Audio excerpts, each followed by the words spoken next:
Welcome to the Well-Seasoned Librarian podcast. This is season 10, episode 4. Today I am talking with Jocelyn Delk Adams, who is the founder, author, national television personality, and brand ambassador behind the award-winning cookbook Grandbaby Cakes and the food website grandbabycakes.com. She has a new cookbook out, and it's called Everyday Grand, and it is pretty amazing. I know I rhapsodize about a lot of cookbooks that I read. I think you should take special note of this one because it's just really got some fabulous inventive recipes in it. I made some comparisons to a Willy Wonka-like whimsy and kind of a fun, I don't know, wow factor involved in many of the recipes. And I wasn't exaggerating. You should go out and get a chance to get a copy of this once it comes out on March 14th. You can also pre-order a copy. I recommend you do.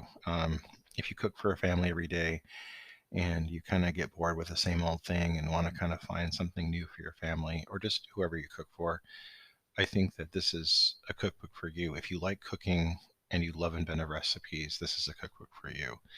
If you love food, this is a cookbook for you.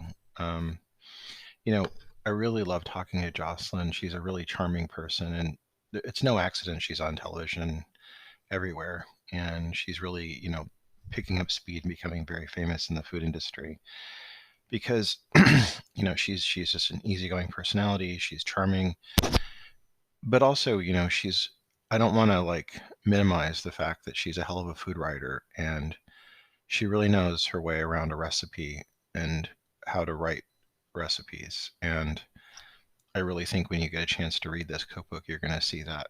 I don't want to take too much time away from the conversation I had with Jocelyn, but it's so wonderful when you see somebody who has passion for food writing and it really comes across. I have a cookbook shelf full of cookbooks, and so often it's just the same old rote, blah, blah, blah, same old recipe again and again. This is not that. This is the opposite of that. And again, I don't want to go over it too much, but just the attention to detail, the color, the design, it's just amazing cookbook. Again, it's going to come out next week on the 14th. I recommend you get a copy. It's that good. Without further ado, I'm going to take you to my conversation with Jocelyn, again, who is just fun to talk to. I would love to have her on the program again. Here we go. Welcome to the Well-Seasoned Librarian podcast. I'm your host, Dean Jones. Today, I'm very excited to be talking to Jocelyn Delk Adams, who is the founder, author, national television personality, and brand ambassador behind the award-winning cookbook, Grandbaby Cakes, and the food website, grandbabycakes.com. Her new cookbook, Everyday Grand, will be out on March 15th, which will be a week from this air date. Jocelyn, I want to welcome you to the podcast. Thank you so much for having me. I'm super excited to chat. I'm super excited to be talking to you too. You're a bit of a TV personality, and your books and website are very famous. So thank you for being on the podcast. Thank you. I feel like I'm just really excited that people have resonated with my food and my message. And so I'm really grateful for the opportunities I've been able to get. Thank you. Jocelyn, can you tell us about where you're from and where you grew up? Yeah, sure. So I'm actually from Chicago. It's where I grew up. And now I live in Dallas. I'm a new Texas transplant, and which is very different from Chicago. Yeah. But it's super fun experimenting and learning about a new place. But most of my family is from Mississippi, so I have a lot of Southern roots. So I didn't plan to ask this question, but now that I'm hearing you're from Chicago, have you watched The Bear? Have you watched The Bear? I've watched most of it. I have to finish it. I'm behind, so I have to finish. I've watched maybe three episodes, but I'm really enjoying it. I see it keeps winning every single thing, so it's encouraging me to finally hurry up and finish it out. It's great. I mean, it's hard to watch sometimes, but it's still great. Now, I wanted to ask you, did you have somebody that inspired you when you were young that kind of led to your love of food and cooking and baking? Yes, definitely my grandmother. She is really I would say, my muse for grandbaby cakes, and where I even got the name from because I was her grandbaby. And my grandmother, I would spend a lot of time in the kitchen when I would visit her in Winona, Mississippi. And we would bake together. And I was just in awe of her process, and learning every single thing that I could was really just all I wanted to do whenever I visited. And she's where I got a lot of the original traditional recipes that I passed down through my blog, the cakes, the pies. And also, she's where I got sort of my whimsical touch on sort of experimenting and remixing recipes as well. Now, I've seen you a lot on TV, and I know that our listeners have too. You're no stranger to television. You've been on the Food Network, Santa's Baking Blizzard, Beat Bobby Flay, Unique Sweets, and many more. How has it been for you to, be such a TV personality and be on TV so much? Has it been kind of a learning curve, or did you just take to it naturally? I actually think that I took to it quite naturally, which I wasn't, I actually found that not necessarily surprising because I have an acting background. I started acting when I was young, and I was, sort of immersed in the performing arts, from dance to theater to singing. I sort of did it all. And, when I was in college, I was a mass communications major, but I really wanted to sort of be behind the scenes. And I started out in television as a production assistant, really thinking that I Wow. would work in production. And then I ended up in front of the camera. So, which is, it's kind of funny how life works. Yeah, so you've been on TV shows like Today's Show, The Kitchen, The Rachel Ray Show. Yeah. Has this kind of changed your life? Have you become somebody that people stop on the street and say, "Hey, I know you"? Sometimes that happens. Most recently, I was on a flight, and actually, this was maybe, I will say, like a year and a half ago. So this was like right when people were starting to travel, after, the height of the pandemic. And I had on my mask, and I was coming off the flight, and someone literally recognized me even with my mask on. They were like, "We saw Wow. you and your daughter." They recognized my daughter first. That just goes to show how famous she's become. And they stopped me, and they're like, "Can we get a photo?" And I just thought that was just so funny. I was like, even people just recognize us, even with the mask on. So it's definitely changed quite a bit from being just, being able to just walk into any place, and no one even think about who you are. When did you decide to create the website Grandbaby Cakes? I mean, it's an award-winning and acclaimed website. What impact did this have on your life? Did it change your life? Oh, well, it completely changed my life. And I started even just I used to actually bake cakes for people. So Hmm. I would just sell cakes, and that was really what I was doing in terms of just, my baking talent. And a friend actually recommended that I start a blog, and she was the reason why I started it. And it was a very basic, bare bones blog, nothing special at the time, but it really ignited in me, just this excitement and this energy and this change in terms of, my ambition and what I wanted to do, because I was still very focused on, my production life and my production career. And this sort of shifted everything because I found, I had this newfound love for my blog, and I wanted to give everything to it.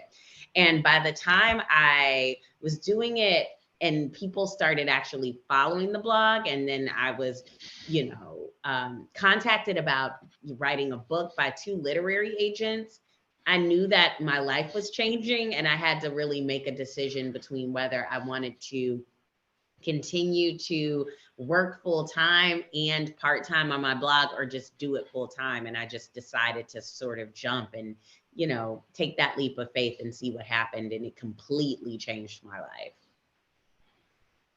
In 2015, you published your first cookbook, Grandbaby Mhm. Cakes. Now, how did it feel to have this first cookbook come out? And aside from the website, how did this change things for you?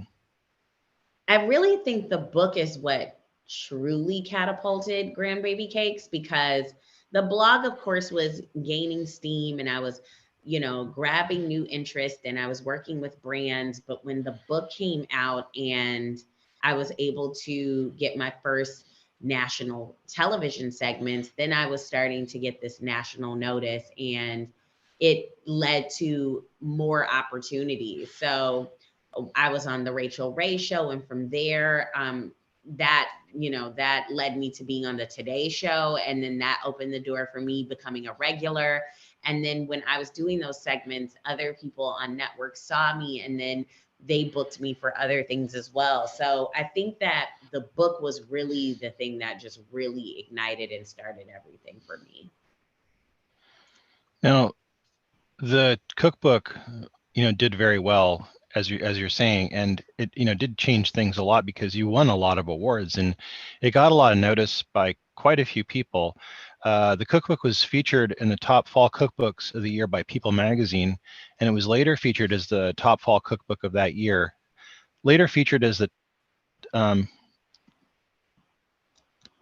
recognition. Then in 2016, you won the Gourmand World Award for Best Blogger cookbook in the United States, and was also nominated for an NAACP Image Award for Outstanding Literary Instruction Work. That's quite a bit of, acclaim all at once. Was that kind Yeah. of staggering for you? No, I mean, I think when I started on the book, I just wanted to write something that I was proud of and that represented my family, and really sort of told the story of what Grandbaby Cakes started from. And with that kind of as really just the motivation for me, I didn't really know exactly what the outcome would be.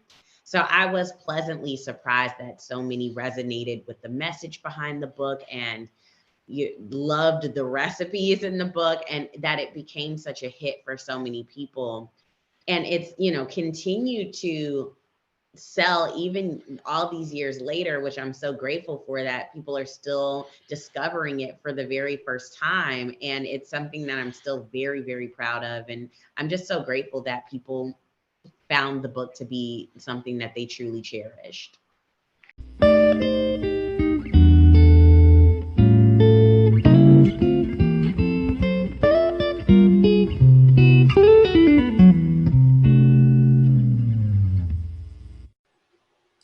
This episode is sponsored by Culinary Historians of Northern California, a Bay Area educational group dedicated to the study of food, drink, and culture in human history. To learn more about this organization and their work, please visit their website at www.chnorcal.org.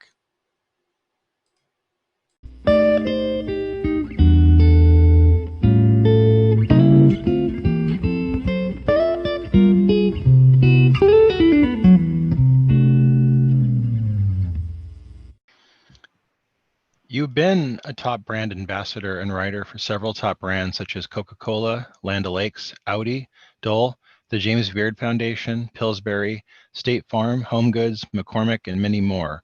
Can you talk about this work and what it's meant for you over the years? Well, brand work has really helped me to sort of build creativity, because I love working with brands and figuring out how I can merge what works for them with my brand, and sort of figuring out, how to reach their audience in a new way, and how I can bring that brand into the fold of my audience and have them discover it as well. And so it's been a huge part of my business model, working with brands. It's been a great way to continue to build my brand, and continue to build the notoriety for Grandbaby Cakes. And it's something that I'm truly grateful for, the opportunities that I've had with so many huge, huge brands. Everyday Grand is your next book that's out next week as of this airing. I found it to be full of inventive and flavor-forward recipes. It's captivated me to create your cornmeal butter biscuits with fresh fig preserves. Although figs aren't out right now, so I use frozen figs, and it worked out good, and it was delicious. And there's such winning offerings as I can't. There's so much I could probably talk about this for 5 hours, but there's winning offerings like orange lavender popovers and the blender cinnamon roll Dutch baby and more. Can you talk to us about what you wanted to convey with this cookbook when you were conceptualizing it? Because for me, it's got legit great recipes in it. There's no gimmick. It's really the real deal. with really solid recipes you're going to want to cook for your family, but it's also really fun. How did you pull that hat trick off? Well, I've noticed that a lot of cookbooks that I've seen in the marketplace really sort of take themselves seriously, too seriously, right? And Yeah. I wanted to sort of just bring this, personal, relaxed, exciting, fun vibe back into people's kitchens and homes. And I knew that the way to do that was to make something that, when you opened the book, you felt a sense of joy. So it's very vibrant. The colors really pop. The colors are very brilliant. And even just the language is fun and doesn't take itself too seriously, even in the wording. And it's also very personal for me. I wanted to take people on this journey of where my life has been since my first book and how I've evolved. And I wanted it to feel celebratory, but also real and connect with people. So I'm really glad that you had those sentiments after, going through the book. That really makes me happy. I just can't talk enough about this because it's really a fun cookbook to read because every single recipe's got something unique and fun about it.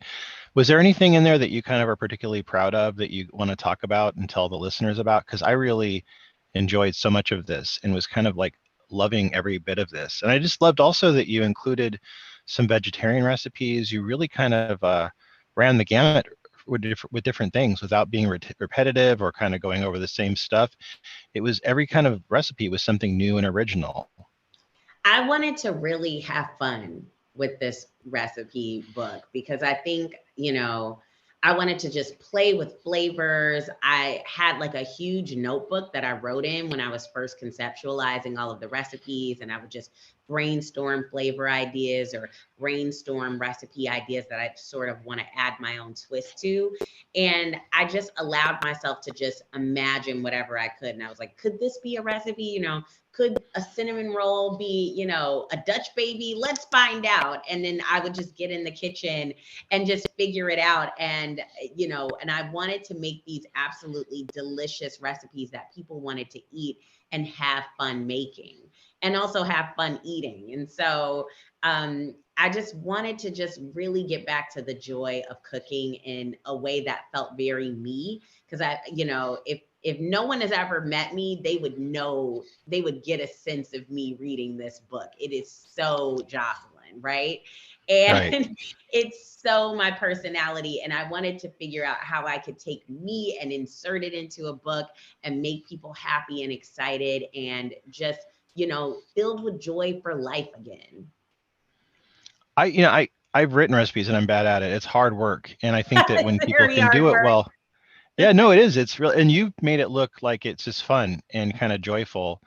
Was that kind of a learning curve for you through the years in writing? Did you kind of have to work with that a little bit? Because I don't think it's something that people always do naturally. Definitely not naturally. In my family, a lot of our recipes are just, intuitive. And when I first started out and I was trying to actually, document my family recipes, it was very difficult to do because they don't do a lot of measuring. When my grandmother was alive and I would ask her about recipes, she was like, oh, then you add a pinch of this and then you kind of just throw this in. And I'm like, what are the measurements? And I would have to figure that out. And I realized that most people who are coming to my site needed that help, that handheld, they needed that helping hand in the kitchen. And that sort of helped me to fine tune my recipes through the years to really make sure that people understood exactly how to take a recipe from A to Z and get the exact same result I had in my own kitchen. And so that's definitely been a learning curve. It's not easy at all.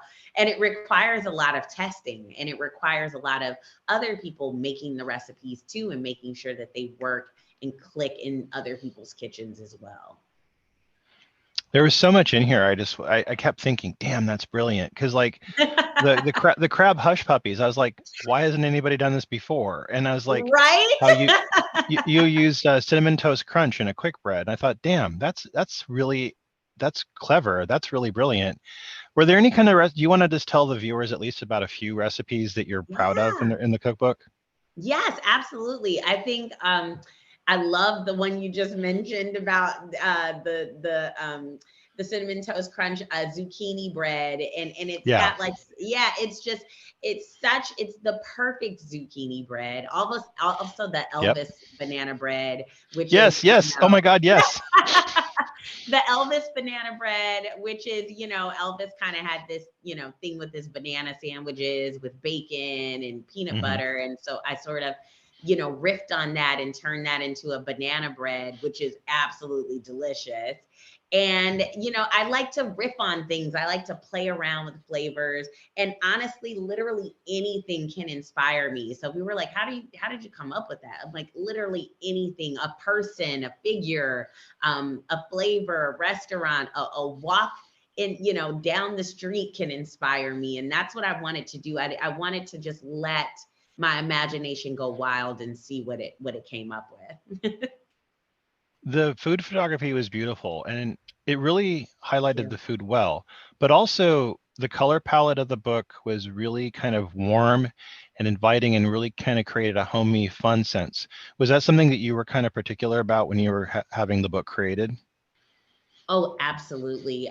We created a mood board from the very beginning because we wanted the aesthetic to be bold, exciting, vibrant, and fun. Like that was what we kept really pushing. And so that meant, all of the primary colors, right? Like we wanted Yeah. every single color in the crayon box to just explode on the page, and just to really sort of create, this just almost like, you're opening up a painting, like but Yeah. it's in food form. And that's what I wanted it. I just wanted color and pattern every single place it could be, because I wanted to, I feel like, we associate color with joy in a certain way, and it does increase our energy and our positivity.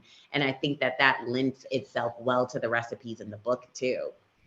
Absolutely. I mean, you just open it up and you start getting kind of, you're walking through the recipes and you're seeing all the color, but it's so inviting and tastefully done. And I was just really kudos to the art team on that, because they really they did a great, they would deserve awards for that one, I think. Oh, thank you. We worked really, really hard.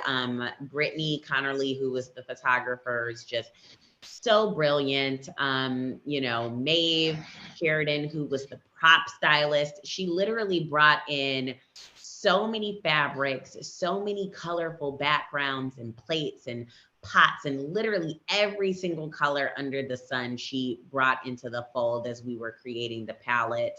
And then Dimitrik, who was our food stylist, took those colors and really sort of figured out how to plate the food and bring it to life. Yeah, I mean, I don't want to just gratuitously go on and on about it, but like I think when people see it, they're gonna see what I'm talking about. They're gonna be like, ah, I get it now. Yes, absolutely. Who are some of the food writers that you've read through your life that's really inspired you and made you wanna take up the baking pan?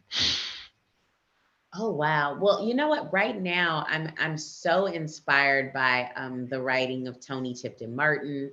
I love her books. Jubilee was just such an incredible read and book that I was just so inspired by, and just the lineage of the recipes that she had in that book. And I wanted to, I always felt like I always wanted to bring forth the recipes in my family, but add my own spin to them. And so it's just a wonderful way to acknowledge and appreciate recipes from the past that have truly built, our present and our future.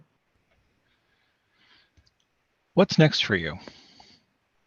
Oh my gosh. Okay, I hope a nap.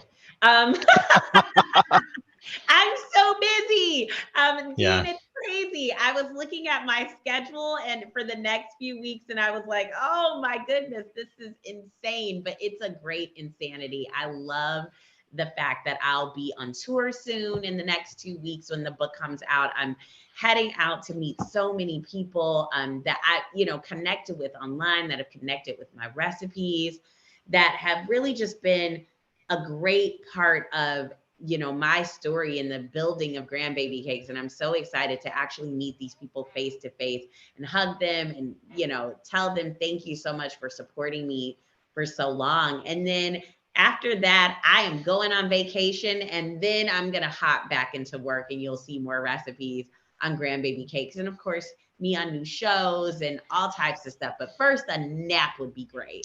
Yeah, you deserve a little. I think you probably felt like you had another child after having that book. I know. I think I'm already planning vacation. Yeah, Seriously. you're gonna need it. Yes. I want to also ask you: are you coming to the Bay Area to do any part of those touring?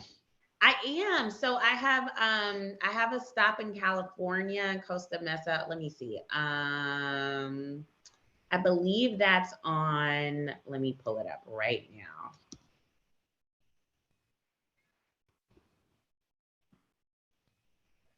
At Williams Sonoma, and Ooh, that is on the 29th of March. excellent. I'm gonna try and see you then. That sounds wonderful. I love any Oh, chance I to would get up love there. to see you. That would be Yeah, awesome. I'll be there. You'll count on seeing me. I'll bring a copy of your book Yay. to sign. Yes, absolutely. And spread the word. I can't wait to meet you in person. I will preach. I want to say one other thing. As somebody who's lived in Texas, what do you think of the food in Texas, and what things have you enjoyed eating there that are kind of local? So I'm really just I will say this. It is very different from Chicago cuisine. I Yeah. was very spoiled in Chicago. Like our food scene was crazy. But I am really loving the authentic Mexican spots here. Oh my Hmm. goodness. Like Yeah. there are incredible like taco spots literally in gas stations. In gas Yeah. stations. Yeah. That Yeah. are just amazing, amazing. So I'm like very much into that scene. Like I will stop. I'm like, oh, there's another taqueria. Let me stop at the gas station, and it's like the best taco you've literally ever had. So that's been Yeah. like an eye opener for me for sure. Yeah. I keep wondering why we don't have that in California. It drives me crazy. Like, why can't we be like Texas? We need some of Right? that. Oh my god. Right. Exactly. Jocelyn, I want to thank you for being on the podcast. I look forward to seeing you at the signing, and I hope that you have a great rest of your day. I don't need to give you any luck about the book because you don't need it. You've got a great book there. It's going to do very well. Thank you so much, Dean. Thank you so much. I really appreciate that. That was my conversation with Jocelyn Delk Adams. Her new cookbook, Everyday Grand, is available for pre-order now and will be available in all better bookstores on March 14th. Next week, we're going to have Gasina Bullock Prado on the podcast talking her about her new book, My Vermont Table. She was an amazing guest, and I can't wait to have you listen to my conversation with her. Until next week, I hope you are having a really wonderful time, and I hope you get a chance to maybe cook some recipes from one of the guests we've had on the program. Until then, keep on cooking.